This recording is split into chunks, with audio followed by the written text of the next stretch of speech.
नगमा।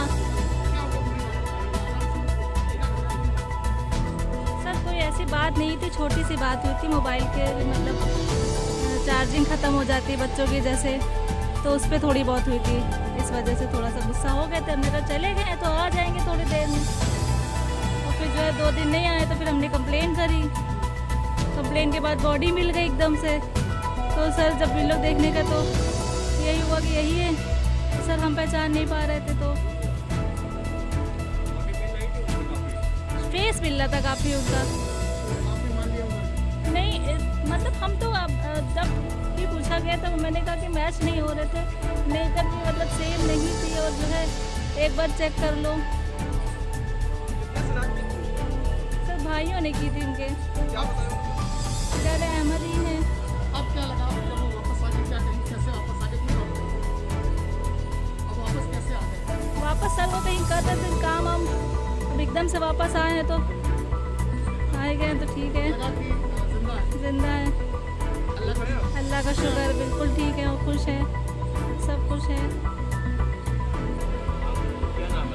मेरा नाम अहमद हसन है।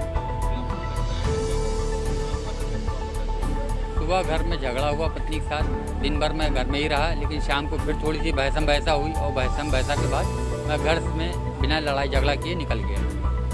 चलते चलते मैं सरसौल पहुंचा, वहाँ पे बैठ के थक के बिल्कुल बैठ गया। फिर मेरी हिम्मत नहीं थी मैं आगे जा सकूँ।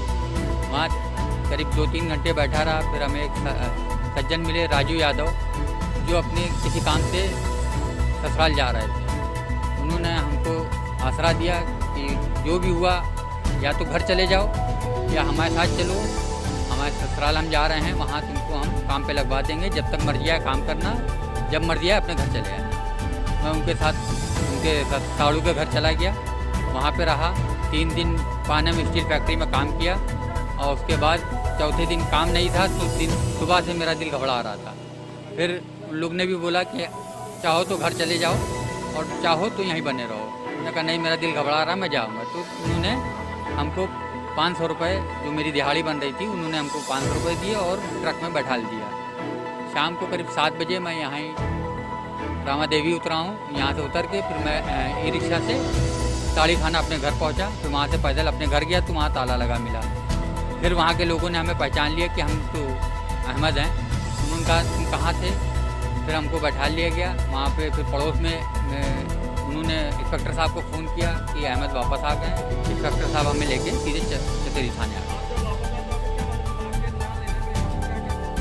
आने बाद हमको पता चला कि तुम्हारी डेड बॉडी शनाख्त हो गई है और तुम्हारा सारा हो चुका है, तुम मर चुके हो।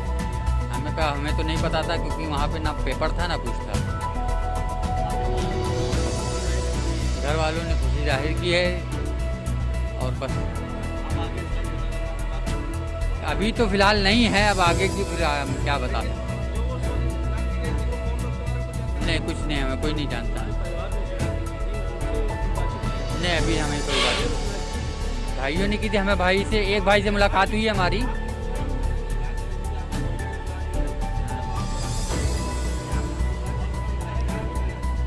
अभी तक हमसे कोई मिला नहीं आया। मामू आए बस, और कोई नहीं है।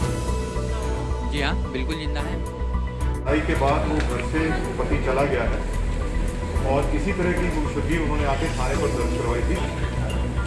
उस गुमशुदगी को लेकर पुलिस जगह जगह तलाश कर रही थी, और उसके बाद एक नॉर्मल प्रक्रिया है कि हम उसको वैसे भी लोगों से आसपास से पूछताछ करके तलाश करवाएंगे, और फिर उस इलाके में या उसके आसपास अगर कोई डेड बॉडी मिलती है तो उसकी भी उनके परिवार वालों से शनाख्त करवाते हैं। जब एक डेड बॉडी दूसरे थाना क्षेत्र में मिली तो उसकी परिवार वालों को बुलाया गया। उनके परिवार में उनके पिता, उनकी पत्नी, वो सब लोग आए। उन्होंने देख के उस बॉडी की शनाख्त की। शनाख्त करने के बाद उनको बॉडी हैंडओवर कर दी गई पोस्टमार्टम के बाद, और उन्होंने उसके लास्ट राइट्स फाइनल किए। लेकिन उसके बाद जो उनका परिवारीजन गुमशुदा था वो बरामद हो गए। तो जब वो बरामद हुए तो फिर ये दोबारा से हमारे लिए, पुलिस के लिए एक चुनौती थी। इस जो ऑलरेडी इन्होंने शनाख्त जिसकी की थी वो कौन है, उसके फोटोग्राफ करके हम जगह जगह पोस्टर बनवा के उसको लगवा रहे हैं। दूसरा, मैंने एसपी वेस्ट को ये कहा है तो देख लें जब डॉक्टर्स ने पीएम किया तो उसकी डीएनए सैंपलिंग की गई है नहीं की गई है, और अगर डॉक्टर्स ने डीएनए सैंपलिंग नहीं की है तो एक मजिस्ट्रेट से परमिशन लेके बॉडी की एक्सह्यूमेशन की जाएगी। एक्सह्यूमेशन के बाद उसकी डीएनए सैंपलिंग करवाई जाएगी। सर हमारा पूरा प्रयास होगा कि जो दूसरे मृतक हैं उनकी भी प्रॉपर्ली शनाख्त हो जाए। ये परिवारीजनों के कंफ्यूजन के कारण या परिवारीजनों के उस समय गलती के कारण उन्होंने इसकी गलत शनाख्त की।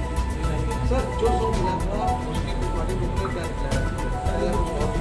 देखिए पोस्टमार्टम डिटेल्स मैं आपको बाद में डिटेल में बता दूंगा, क्योंकि उसकी दोबारा से मुझे इंजरीज देखनी पड़ेगी, सारी चीज़ें देखनी पड़ेगी, और अगर उसमें इंजरीज होंगी तो उसमें डेफिनेटली एक अज्ञात मर्डर का मुकदमा हम अपनी तरफ से लिखवाएंगे, क्योंकि उसकी अभी शनाख्त नहीं हुई है और उसका लगातार शनाख्त करने का हम गहन प्रयास करेंगे।